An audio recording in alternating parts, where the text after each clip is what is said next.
Melker, det har varit ett nöje att få ta del av ditt författarskap, att läsa dina texter,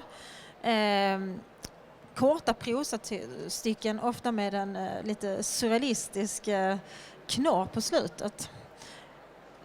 Vi talade precis här faktiskt om en av de otäckare texterna nu när jag nämner knorr, men vi kan återvända till denna knorr så småningom.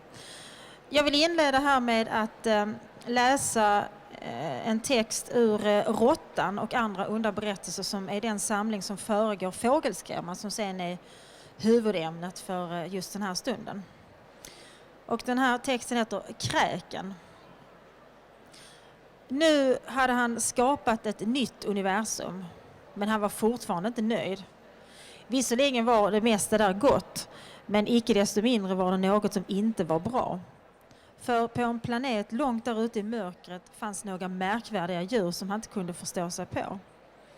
Detta gjorde honom ledsen, och en dag bestämde han sig för att besöka dem.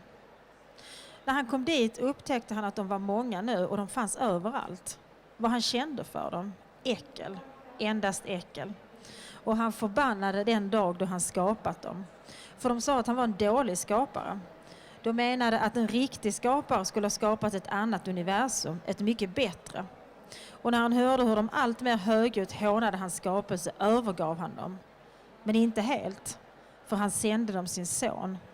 En son som redan på förhand var dömd att dö.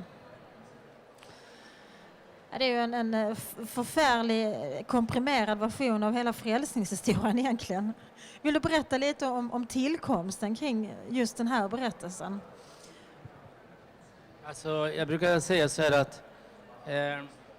att de här idéerna jag får på de här böckerna, det är ju att de brukar bara komma till mig. Det är inte så här att jag sitter och tänker nu ska jag skriva någonting om en stor skapare som kommer tillbaka till jorden. Utan de kommer bara intuitivt. Och kan man ju alltid diskutera vad kommer det ifrån. Och man frågade Picasso, var får du alla dina idéer ifrån? Var får du alla de här idéerna, tavlor etc. Då sa han, men de finns där ute. Det är bara att hämta dem. Och det är möjligt att det är på samma sätt här. Men det här med att i grund och botten, den där berättelsen handlar ju om att det kan vara svårt att förstå hur världen ser ut som den gör. Och då är ju ondskans problematik som ligger bakom här helt enkelt. Jag skulle vilja bara tillägga en sak. Ni känner till teodicéproblemet. Där man säger Gud är allsmäktig, han är allvetande och han är fullkomligt god. Och då frågar man sig, hur kan det då finnas ondska i världen? Det är lite svårt att få ihop det där. Och man kan också, om man inte vill vara allt för mörk, då kan man vända på det. Och jag skrev om det i en av mina romaner. Det omvända teodicéproblemet. Och det är nämligen, om Gud är allsmäktig, om Gud är allvetande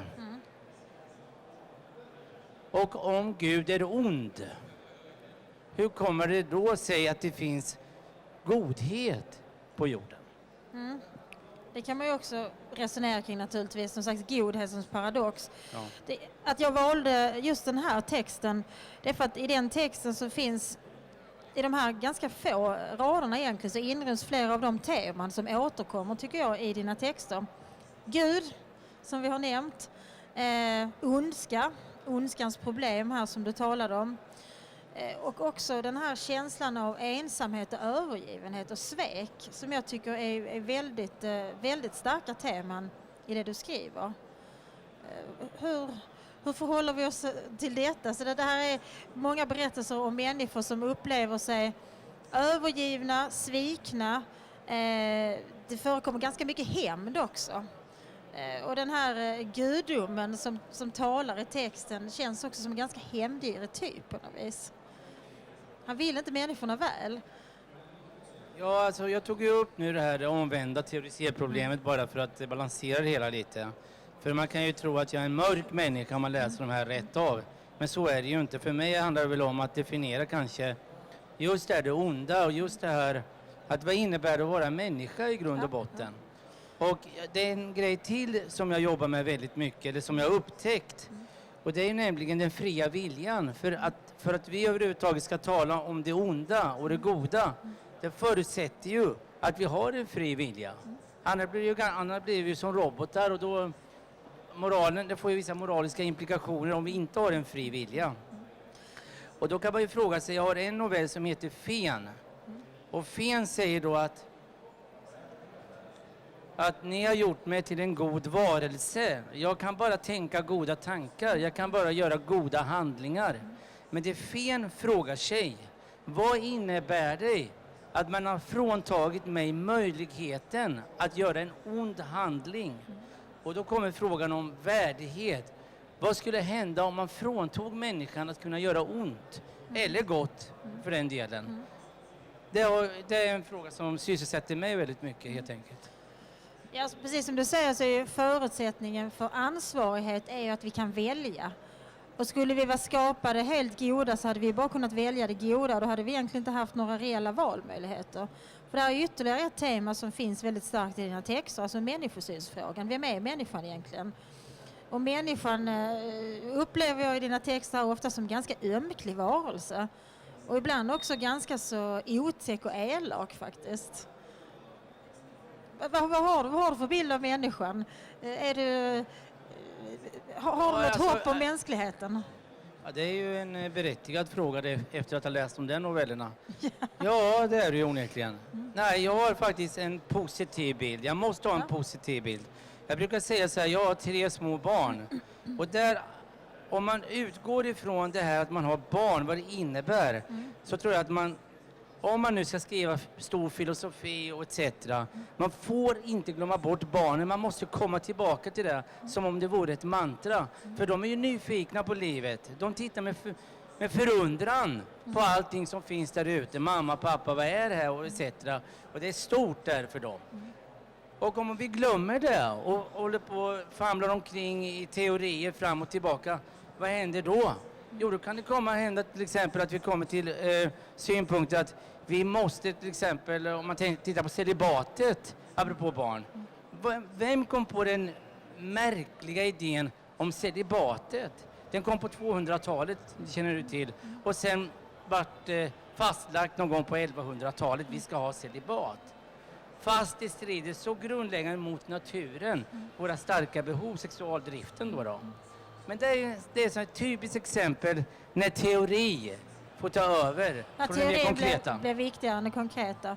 När jag läser de här texterna så och det återkommer ju att du har tagit upp flera stora klassiska filosofiska frågor egentligen. Du talar om filosofiska och teologiska frågor. Det är teodicéproblemet, du talar om den fria viljan, du talar om autonomi här, du talar om ansvarighet. Du talar också om frågan om vem människan är. Alltså är hon mer ond än god? Är hon det ena eller det andra? Är hon en blandning av båda? Jag tycker det är intressant att du har ju valt fiktionens form att hantera de här frågorna. Vad ser du för fördelar med det? Att kunna hantera existentiella, teologiska, filosofiska frågeställningar i fiktion? Alltså, jag läste en gång Borges, den argentinska författaren. Han sa så här att jag begriper inte hur man kan skriva en bok så här tjock när den berättelsen kan berättas på 2 minuter. Och det gick rätt in i mitt hjärta i princip. Jag har skalat av väldigt mycket. Jag beskriver inte färgen på huset till exempel. Jag säger bara att det är ett hus. Och det tror jag att jag vill komma till pudelns kärna så fort som möjligt. Ja, nu var du inne på en av de frågor som jag har som jag tycker är spännande att fundera över. Du skriver ju här i någon slags europeisk berättartradition. Vad har du för förebilder och influenser? Finns det någon författare som har inspirerat dig särskilt mycket, någon tänkare? Ja, det är en icke-europé faktiskt. Och det är Cortázar, Julio Cortázar. Ja. Som jobbar också mycket med de här frågorna. Och det sker alltid en förskjutning i hans noveller. Man går över till det absurda. Men sen finns ju andra författare naturligtvis inom europeiskt då. Och jag tycker de som man kan säkert förstå det. Om vi ska ta svenska författare så Per Lagerkvist tycker jag är helt fantastisk. Ja. Stig Dagerman med att till exempel en berättelse som är så fantastisk apropå det här med ondska. Och det är Stig Dagermans bok att döda ett barn. Just det. Det finns ju inte någon i den novellen som vill någon illa. Nej. Men världen är inrättad på ett sådant sätt att det här lilla barnet blir överkört och dör då. Så det är några författare. När det gäller kvinnliga författare så tycker jag om Virginia Woolf mycket. Och sen Clarice Lispector tycker jag är helt... Lispector tänkte jag faktiskt på när jag läste. Både liksom formatet och stilistiken i någon mening. Men sen har du ju andra svenska författare, Inger Edelfelt till exempel. Anna-Karin Palm till exempel. Och sen har ju Line Stig tycker jag mycket om. När du nu talar om den här korta novellen Att döda ett barn så återvänder jag till Knorren, tänkte jag mig. För där finns lite samma, vad ska vi säga, nästan samma dramaturgi. Det är ingen som vill något illa i den texten, men det blir ju ett förödande resultat egentligen. I den här novellen, som heter Grisen, eller hur? Ja. Så är det en liten gris som är så glad och lycklig som skuttar omkring i solen. Ungefär som den här lilla kycklingen Gullefjun som ni känner till säkert, barnvisan. Och så är det en flicka då. Flickan i familjen som får för sig att hon måste upplysa grisen om varför grisen egentligen lever. Så hon frågar grisen om grisen vet varför han lever. Han säger, för jag tycker så mycket om livet, säger han. Men det är ju fel, tänker flickan. Och så funderar hon på det och tänker att det kanske är hennes uppgift då att avslöja för grisen varför han egentligen lever. Så säger hon att nej, men du lever bara för att min pappa vill att du ska leva. Och när han bestämmer att du inte ska leva längre, ja då måste du dö. Och efter det tappar ju den stackars grisen sin livslust. Och det där är ju någon slags, där fångar du någon form av dilemma, för den här flickan berättar ju bara sanningen. Men det får ju ett mycket tråkigt resultat. Ja, så för hon har ju grisen. fått lära sig att man inte ska ljuga. Precis. Så ska hon då berätta sanningen för den här lilla grisen som är så lycklig fram och tillbaka. Men nu är det så att grisen tittar ju förvånat på henne. Sen går hon iväg. Men vad grisen gör, grisen försvinner. Och sen apropå det här med hämnd. Men vi ska inte berätta slutet på boken nu kanske. Eller på berättelsen. Nej, det behöver vi inte göra. Nu tänkte jag förflytta mig konkret in i Fågelskrämman, skymningsnoveller. Och där har jag fastnat för en text som heter Spegeln. Det är alltså en spegel som talar här nu. Jag ska läsa ett stycke av den. Ni tror kanske att jag talar om era märkvärdiga utseenden. Men om dem talar jag inte. Jag talar om det jag ser när jag blickar djupt in i er. Det är då jag ser allt det där fula som ni alla vill dölja för er själva och för varandra. Inte undra på att ni behöver mig. Jag kan dock trösta er med att även jag behöver er. För vad vore jag utan ert stirrande? Möjligen är det en klen tröst, men icke desto mindre en tröst. Men ni är allt för självupptagna för att kunna se saken från mitt håll. När allt kommer omkring så är det i och för sig begripligt. Varför det är begripligt, frågar ni förnärmat. Livslögnen, svarar jag. Allt det jag har talat om är inget annat än era livslögner. Det som ska förse era liv med mening. Jag har förstått att bakom dessa lögner finns en rädsla. Eller ska jag säga skräck? En rädsla för allt det som får att reflektera över er själva. Och som ni förgäves försöker dränka i djupet av er egen bottenlösa spegelbild. En rädsla som kommer av att ni förr eller senare inte längre förmår att blunda för era egna lögner. Det är därför ni inte vill tänka på dem. Det är därför ni hånar allt som skulle få dem att blottläggas för er. Det är därför ni alla en dag kommer att hata mig. Är inte det lustigt då jag endast skänker er det ni begär? Och det här är ju en oerhört dystopisk berättelse. Berättelse om människor som människorna, alla människor kanske, som odlar sina livslögner. Vad är det vi ser i den där spegeln som spegeln erbjuder? Ibsen till exempel, han skriver Vildanden. Och det är väl därifrån jag får det här, jag utvecklar det hela då. Ja, men alltså som vi har kommit in på tidigare, att vara människa innebär ju att vara utsatt.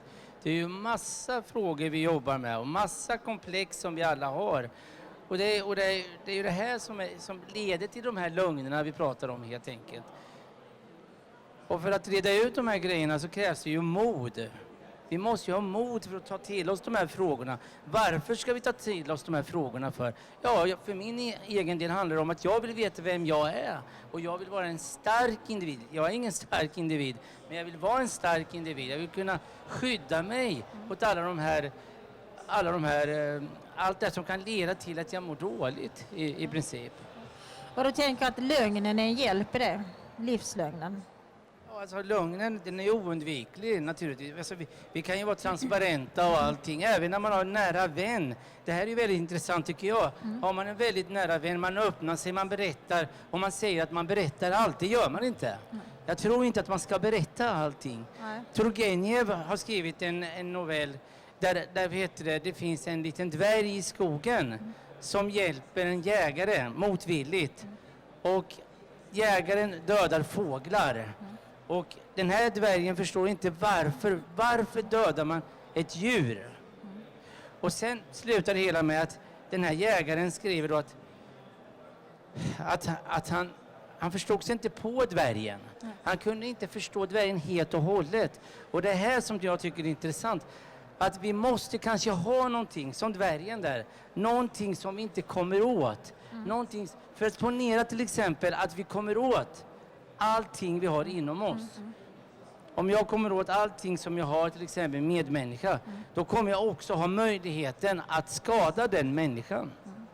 Ja, du tänker att det är viktigt att det finns en kärna av något som är ogripbart, hemliga rum inom varje människa. Vi har varit inne lite på olika förklaringar, för att det här fågelskrämman kretsar ju på många sätt kring ondska, precis som Råttan som faktiskt har undertiteln här och andra onda berättelser. Fågelskrämman, så är det skymningsnoveller. Och det finns ju olika förklaringsmodeller till varför människor gör ont. Och vi har varit inne på några. Hämnd har vi nämnt. Att man inte vet bättre, vad du är inne på här nu. Och sen så i den här texten som jag läste här nu sist, Spegeln, så talas det om rädsla också. Hur ser du på relationen mellan rädsla och ondska? Ja, det är ju en väldigt bra fråga med tanke på att vi lever i en tid med de här flyktingarna nu som kommer. För dem är, och för många människor är någonting främmande, man kan känna då någonting rädsla helt enkelt. Och vad leder det till? Ja, det innebär att det kan leda till tankar som är helt vidriga rent humanistiskt så att säga. Att man kan se in i ögonen på ett barn och säga att du får inte komma hit. Eller som man gjorde i Ungern när man skjuter med vattenkanoner etc. Då kan man ju fråga, hur långt har vi då kommit bort från de här frågorna? Du menar att rädslan gör att det är svårare att visa medmänsklighet? Ja, det blir ju... Alltså, vi pratade om att vara trygg. Vi pratade om dialekter förut, du och jag. Ja. Trygga dialekter. Om jag är trygg i mig själv, då står jag på en ganska stark grund att kunna tänka efter. För det handlar ju om reflektion. Handlar det om. Ett problem idag det är att vi är väldigt fragmenterade. Det är så mycket runt omkring som vi ska förhålla oss till. Egentligen kanske man skulle låsa in sig i ett rum och bara sätta sig ner och tänka igenom vad är det här? Vad är det som är viktigt? För det är just den här biten att stanna upp. Hur ofta stannar man upp till exempel? Bara för ett ögonblick och tänker efter, var är jag på väg? Var är jag på väg som människa? Det tyckte jag var ett mycket gott råd från Melker Garay. Alltså behovet av reflektion. Att faktiskt stanna upp, reflektera över sig själv, över sina handlingar. Men också över tillvaron. Och jag tycker att båda de här 2 volymerna ger rika möjligheter till reflektion. Det är korta, mycket komprimerade, avskalade texter. Men som lyckas behandla väldigt stora frågor. Så jag rekommenderar er varmt att ge er i kast med dem. Om ni inte är allt för mörkrädda. Tack så mycket för att jag fick komma hit och samtala med dig. Det var ett stort nöje. Tack. Tack.